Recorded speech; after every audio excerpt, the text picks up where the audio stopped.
உலக மக்கள் எல்லோருக்கும் வணக்கம். நான் உங்கள் ஜி கோபால் பேசுகிறேன்.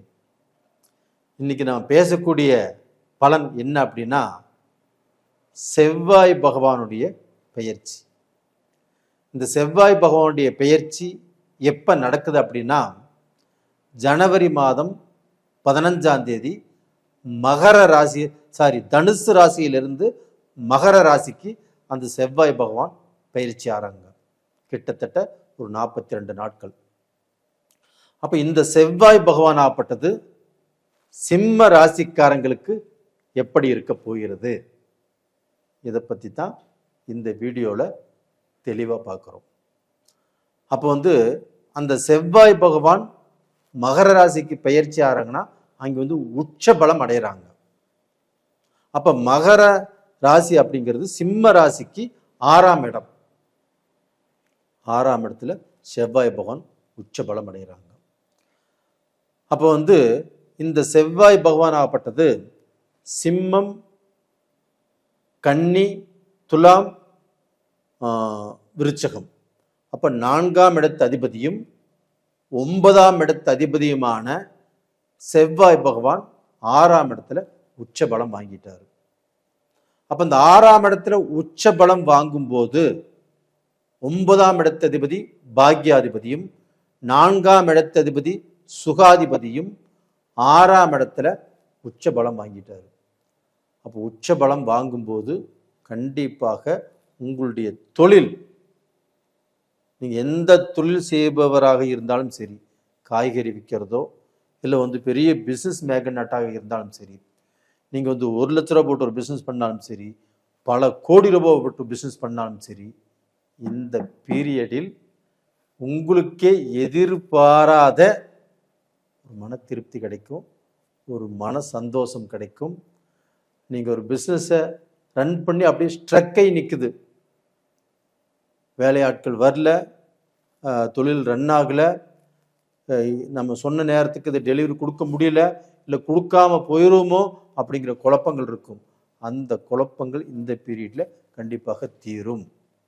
அது போக ஒரு அமௌண்ட் இருந்தால் மட்டும்தான் இப்போ இந்த பாதியில் இருக்கக்கூடிய இந்த பிஸ்னஸை மறுபடியும் ரன் பண்ண முடியும்.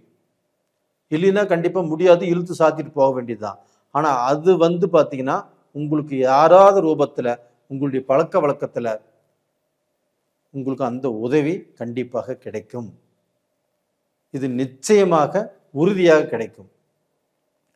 2வது பார்த்தீங்கன்னா, உங்களுடைய மேனேஜர் சரியில்லை, உங்கள் மேனேஜர் திருட்டுத்தனம் பண்ணுறாரு, உங்களுக்கு தெரியாமல் எவ்வளவோ கையாடல் நடக்குது அப்படின்னா அவர்களையும் நீங்கள் இந்த பீரியடில் அடையாளம் கண்டுபிடிக்க முடியும்.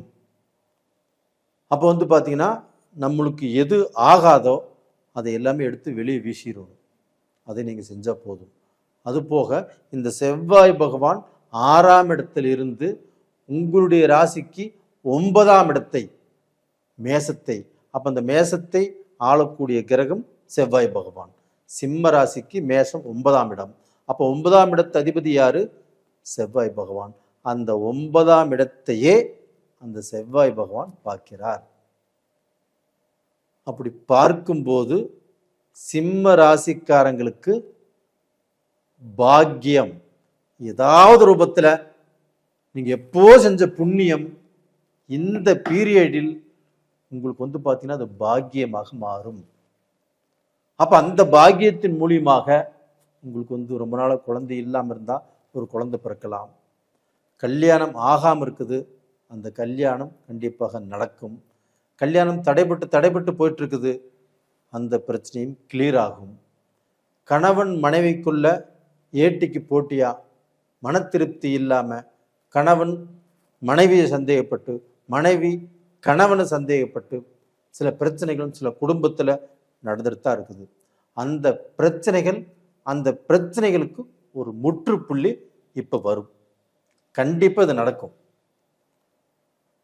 அது போக பார்த்தீங்கன்னா இப்ப சிம்ம ராசிக்கு அஷ்டம சனியும் கூட.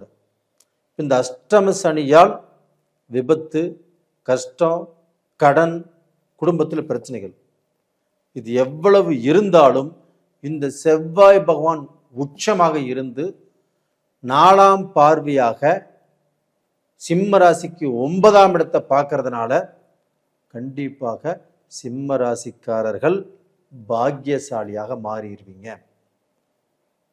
நல்ல வேலையா, இந்த பிரச்சனைனால எனக்கு தலைக்கே பிரச்சனை வந்திருக்கும், அப்போ இந்த பிரச்சனையிலிருந்து நான் தப்பிச்சது பேர் அதிர்ஷ்டம் அப்படின்னு சிம்ம ராசிக்காரர்கள் கண்டிப்பாக சொல்லுவீங்க. அந்த இடத்துல மட்டும் நான் இருந்திருந்தா எனக்கு கையோ காலோ போயிருக்கும். அந்த சண்டையில் நான் அந்த இடத்துல இல்லாமல் இருந்தது நல்ல விஷயமா போச்சு. அந்த கல் என்ற மேலே பட்டிருக்கும். இதுவும் ஒரு நல்ல விஷயம். அது போக பார்த்தீங்கன்னா உங்களுடைய வாழ்க்கையில் நீங்கள் நினைத்து பார்க்கக்கூடிய அளவுக்கு, மறக்க முடியாத அளவுக்கு ஒரு நல்ல பிரச்சனை உங்களுக்கு, நல்ல விதமான ஒரு சூழ்நிலைகள் இந்த பீரியடில் உங்களுக்கு அமையும். சிம்ம ராசிக்காரங்களே, ஒரு பக்கம் நீங்கள் சனியின் பிடியில் சிக்கிட்டு அவதிப்பட்டு இருக்கிறீங்க, பல குழப்பத்தில் இருக்கிறீங்க. இன்னொரு சைடில் பார்த்தீங்கன்னா அந்த கேது சிம்மத்திலேயே இருந்து பல குழப்பத்தை கொடுத்து ஒரு நல்ல முடிவெடுக்க முடியாமல் உங்களை தவிக்க வச்சிட்டு இருக்குது. அப்போ இந்த சூழ்நிலையில் இருந்தும் நீங்கள் தப்பிச்சு ஒரு மாற்றத்தையும், ஒரு மன மாற்றத்தையும், ஒரு தொழிலில் மாற்றத்தையும், ஒரு ப்ரமோஷன் கிடைக்க வேண்டிய டைமும் உங்களுக்கு வந்தாச்சு. அப்போ இந்த செவ்வாய் பகவானுடைய பெயர்ச்சி உங்களுக்கு ஒரு நல்ல ஒரு நிம்மதியை, நல்ல பொறுப்பையும், ஒரு வேலைக்கு போகாமல் இருந்தாலும் இனிமேல் நான் வேலைக்கு போகணும் அப்படிங்கிற அக்கறையை கொடுக்கும். அது போக நான் இனிமேல் தொடர்ந்து வேலை செஞ்சு இந்த ப்ராஜெக்டை முடிப்பேன், இல்லையா தொடர்ந்து வேலை செஞ்சு இந்த ஆர்டரை நான் முடிச்சு கொடுத்துருவேன் அப்படிங்கிற எண்ணங்கள் உங்களுக்கு வரும். அந்த செவ்வாய் பகவானுங்கிறது சுறுசுறுப்பு, அக்கறை, அதே சமயத்தில் ஒரு நல்ல ஒரு வைராக்கியம், இது எல்லாமே அந்த செவ்வாய் பகவானுக்கு இருக்குது. அந்த செவ்வாய் பகவானும் அந்த செவ்வாய் பகவானுடைய வீட்டையே பார்க்கறதுனால அது 9ஆம் இடமாக அமைவதால் சிம்ம ராசிக்காரங்கள் ஒரு நல்ல பொசிஷனுக்கு ஒரு படி நீங்கள் மேலே ஏறிடுவீங்க. நிறைய பேர் குடும்பத்தில் பிரச்சனை, மனைவியால் பிரச்சனை, எனக்கு குழப்பமாக இருக்குது, நான் சிம்ம ராசியில் ஏன்டா பிறந்தேன்னு நினைக்கிறேன், இப்படிங்கிற சில விஷயங்கள்லாம் நான் கமெண்ட்ஸில் பார்த்தேன். அந்த மாதிரியான பிரச்சனைகள் இனிமேல் உங்களுக்கு வராது. அப்போ பார்த்தீங்கன்னா உங்களுடைய வாழ்க்கையில் உங்களுக்குன்னு சில விஷயங்கள், சில நல்லது, ஒரு பிஸ்னஸ் ஆரம்பிக்கலாம், ஒரு தொழிலில் நம்ம நல்ல நிலைமைக்கு வரணும், 4 பேர் நம்மளை பார்த்து பெருமைப்படணும், 4 பேர் நம்மளை பார்த்து பொறாமப்படணும், நாம் நினச்ச அரசியலில் நமக்கு நினச்ச போஸ்டிங் கிடைக்கணும், நம்ம எதிர்பார்த்த இடத்துக்கு நம்ம போகணும் அப்படின்னா கண்டிப்பாக இந்த பீரியடில் அது உங்களுக்கு நடக்கும். அப்போ பார்த்தீங்கன்னா இந்த செவ்வாய் பகவான் உங்களுக்கு கெட்டது அப்படின்னு எதை உணர்த்துறாரு அப்படின்னா, உங்கள் சொந்த பந்தங்களை இந்த பீரியடில் நம்பாதீங்க. சொந்த பந்தத்தால் உங்களுக்கு பிரச்சனை வரும், தோல்வி வரும், துரோகம் கூட வரலாம். அப்போ அந்த சொந்த பந்தத்தை நம்பாமல் ஒருத்தருக்கு யாருக்கும் ஜாமீன் போடாமல் இருந்தாலே நீங்கள் நல்ல விஷயம்தான். அப்போ இந்த பீரியடில் நீங்கள் வணங்க வேண்டிய தெய்வம் என்ன அப்படின்னா, செவ்வாய்க்கிழமை நாளில் இல்லைன்னா சஷ்டி நாளில் ஏதாவது முருகக்கடவுளை வணங்கி வாங்க. முடிந்தால் திருச்செந்தூர் கூட போயிட்டு வாங்க. திருச்செந்தூர் போக முடியாதவங்க வீட்டுக்கு பக்கத்தில் இந்த முருகர் கோயில் இருந்துச்சுன்னா செவ்வாய்க்கிழமை நாளில் இல்லைன்னா சஷ்டி நாளில் அந்த கடவுளை வணங்கி வாங்க. கண்டிப்பாக உங்களுடைய பிரார்த்தனைகள் பலிக்கும். அது போக இந்த வீடியோ பிடிச்சிருக்குன்னு நினைக்கிறேன். லைக் பண்ணுங்கள், நீங்கள் பார்த்துட்டு உங்கள் நண்பர்களுக்கும் உறவினர்களுக்கும் ஷேர் பண்ணுங்கள். நிறைய பேர் ஜாதகத்தையும் அனுப்புகிறீங்க, எல்லாமே பார்த்து சொல்லிகிட்ருக்குறோம். உங்கள் எல்லாத்துக்கும் என்னுடைய நன்றிகள். நேயர்களே, உங்களிடமிருந்து விடைபெறுவது உங்களின் ஜி கோபால். நன்றி, வணக்கம்.